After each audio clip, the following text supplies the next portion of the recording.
El nuevo orden mundial.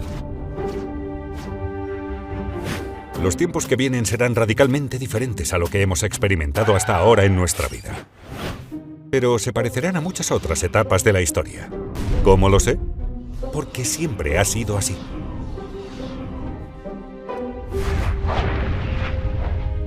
A lo largo de mis aproximadamente 50 años de inversión macroeconómica global, he aprendido por las malas que los acontecimientos más importantes que me sorprendieron lo hicieron porque nunca habían sucedido antes en mi vida. Estas dolorosas sorpresas me llevaron a estudiar los últimos 500 años de historia de situaciones similares, donde vi que, efectivamente, habían sucedido antes muchas veces, con los altibajos de los imperios neerlandés, británico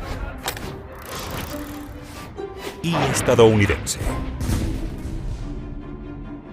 Y cada vez que ocurrieron, eran signo de un nuevo orden mundial.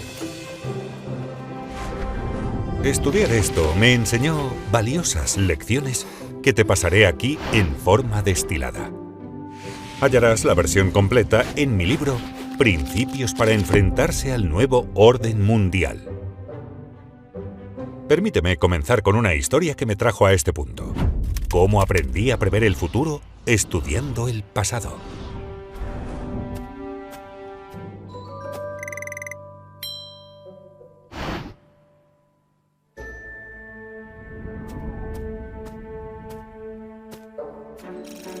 En 1971, cuando era un joven empleado en el piso de la Bolsa de Valores de Nueva York, a Estados Unidos se le terminó el dinero y no cumplió con sus deudas.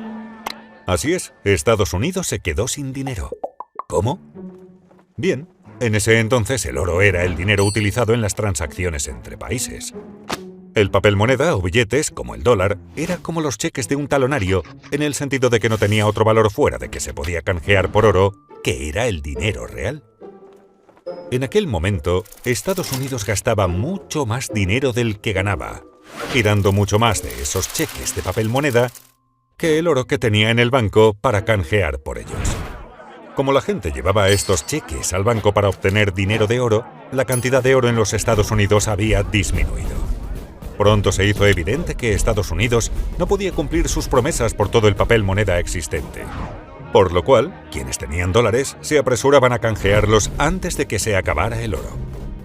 Reconociendo que a Estados Unidos se le agotaría el dinero real, el domingo 15 de agosto por la noche, el presidente Nixon apareció en la televisión para decirle al mundo que Estados Unidos quebraba su promesa de permitir a la gente canjear sus dólares por oro. Por supuesto, no lo dijo así. Lo dijo más diplomáticamente, sin dejar claro que Estados Unidos estaba incumpliendo. La fuerza de la divisa de una nación se basa en la fuerza de la economía de esa nación, y la economía estadounidense es con mucho la más fuerte del mundo. En consecuencia, he dado instrucciones al secretario del Tesoro para que adopte las medidas necesarias para defender al dólar contra los especuladores. He ordenado al secretario Connally suspender temporalmente la convertibilidad del dólar en oro u otros activos de reserva, salvo en los montos y condiciones que se determinen en interés de la estabilidad monetaria y en el mejor interés de los Estados Unidos. Miraba con asombro, comprendiendo que se terminaba el dinero tal como lo entendíamos. Vaya crisis. Esperaba que el mercado de valores se desplomara al día siguiente. Así que llegué temprano al piso de la bolsa para prepararme. Cuando sonó la campana de apertura, estalló el pandemonio. Pero no como lo esperaba. El mercado estaba al alza. Bien en alza. Y continuó así hasta subir casi el 25%. Eso me sorprendió, porque nunca antes había experimentado una devaluación de la moneda. Cuando hurgué en la historia, descubrí que exactamente lo mismo sucedió en 1933. Y tuvo exactamente el mismo efecto. También entonces los dólares de papel estaban vinculados al oro, que a Estados Unidos se le estaba terminando porque gastaba más cheques de dinero de papel del oro que tenía por el cual canjearlos. Y el presidente Roosevelt anunció por la radio que quebraría la promesa del país de canjear dólares por oro. Fue entonces cuando emití la proclamación que establecía el feriado bancario nacional. Y este fue el primer paso en la reconstrucción por parte del gobierno de nuestra estructura financiera y económica. El segundo paso, el jueves pasado, fue la legislación aprobada rápida y patrióticamente por el Congreso, confirmando mi proclamación y ampliando mis poderes, haciéndola posible en vista de la necesidad de tiempo para prorrogar el feriado y levantar la limitación de ese feriado gradualmente en los próximos días. Esta ley también otorgó la autoridad para desarrollar un programa. En ambos casos, romper el vínculo con el oro permitió a Estados Unidos continuar gastando más de lo que ganaba, imprimiendo simplemente más dólares de papel. Como aumentó el número de dólares sin un aumento en la riqueza del país, el valor de cada dólar cayó. A medida que estos nuevos dólares entraron en el mercado, sin un aumento correspondiente de la productividad, se usaron para comprar grandes cantidades de acciones, oro y materias primas, haciendo que sus precios aumentaran. A medida que estudiaba más historia, veía que la misma cosa había sucedido antes muchas veces. Vi que, desde el comienzo de los tiempos, cuando los gobiernos gastaban mucho más de lo que recaudaron en impuestos y las condiciones empeoraban, se quedaban sin dinero y necesitaban más. Entonces imprimían más, mucho más, haciendo que su valor cayera y aumentaran los precios de casi todo, incluidas las acciones, el oro y las materias primas. Ahí fue cuando aprendí por primera vez este principio. Cuando los bancos centrales imprimen mucho dinero para aliviar una crisis, compra acciones, oro y materias primas porque su valor aumentará y el valor del papel moneda caerá. Este imprimir dinero sucedió también en 2008 para aliviar la crisis de la deuda impulsada por las hipotecas.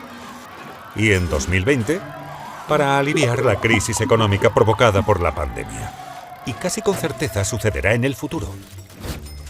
Por lo tanto, sugiero que tengas en cuenta este principio. Estas experiencias me dieron otro principio. Para entender lo que se te viene, debes comprender qué sucedió antes que tú estés. Ese principio me llevó a estudiar cómo la burbuja de la bulliciosa década de 1920 se convirtió en la depresión de 1930. Cosa que me enseñó a prever y aprovechar la burbuja de 2007, que se convirtió en el desplome de 2008. Todas estas experiencias me llevaron a desarrollar un impulso, casi instintivo, de buscar situaciones similares en el pasado para aprender cómo manejar bien el futuro. Órdenes nuevos.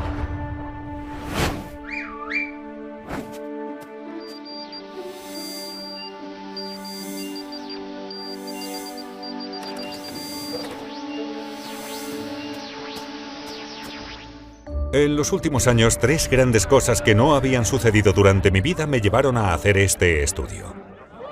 En primer lugar, algunos países no tenían dinero suficiente para pagar sus deudas, incluso después de bajar las tasas de interés al 0%. De modo que sus bancos centrales comenzaron a imprimir mucho dinero para hacerlo. En segundo lugar, surgieron grandes conflictos internos debido a las crecientes brechas de riqueza y de valores. Esto se manifiesta en el populismo político y la polarización entre la izquierda, que quiere redistribuir la riqueza, y la derecha, que quiere defender a quienes poseen la riqueza. Y en tercer lugar, el creciente conflicto externo entre una gran potencia en ascenso y la gran potencia líder, como sucede actualmente entre China y Estados Unidos. Por lo tanto, miré hacia atrás. Vi que todo esto ya había sucedido antes, muchas veces. Y casi siempre había llevado a cambiar los órdenes nacionales y mundiales. La última vez que ocurrió esta secuencia fue de 1930 a 1945. Quizás te preguntes qué es exactamente un orden. Es un sistema de gobierno para que las personas traten entre sí. Existen órdenes internos para gobernar dentro de los países, normalmente establecidos en las constituciones. Y existe un orden mundial que rige entre países, normalmente establecido en tratados. Los órdenes internos cambian en momentos diferentes a las órdenes mundiales. Y tanto dentro de los países o entre ellos, estos órdenes suelen cambiar después de guerras. Guerras civiles dentro de países,